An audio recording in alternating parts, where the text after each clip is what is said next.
Melissa, if a woman came into your office and she's somebody who's recently found herself single, she either lost her spouse recently or is newly divorced and contemplating selling the family home, what steps would you take to help her make that decision? Is it time to sell the family home? Great question. It's not unusual that I have a client come in who's experienced a life change, and that's a reason for them wanting to buy or sell. So the first question that I would ask is, how are you doing?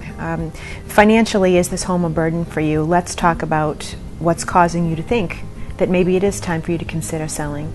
Financially, does it make sense for you to hang on to this property?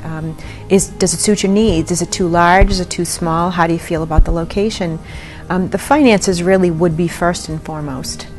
Second would be, if it's practical, how does she feel in the space? If it's a place that she's not happy to come home to every night, maybe it is time to think about making a move to a place that would suit her personal needs more comfortably.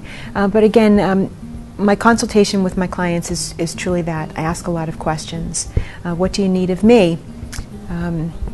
What's making you feel as though maybe you do need to move? Is the space ideal for you? Where do you see yourself? Where do you need to be? So all the consultations are all about the clients, what the clients need, what they feel is best for them. That allows me to put together a plan that will lead them down the right road. Well, thank you. Now, I know when I'm working with a client, one of the things that I generally recommend as a rule of thumb is before they make any radical change, that they wait about a year. Do you see the same thing, or do you find that if they're really in a financial bind because of the property, that maybe they shouldn't wait that year? That's a great question also. In my experience, I would also say that about a year is about the time that someone needs to really absorb a life-changing event that could change their housing situation.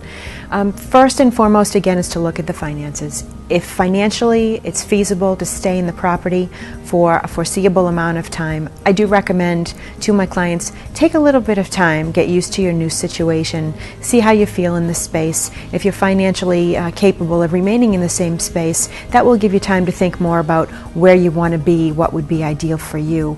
Buying is certainly selling as well as buying certainly is a significant financial consequence. Not to mention it can be very stressful to pack up a home and move a home, or to downsize to a smaller home or upsize to a larger home. So clients really need to look to themselves and ask themselves those important questions, because financially it's a difficult thing to undo once you've entered into the situation. Right. Thank you, Melissa. Thank you.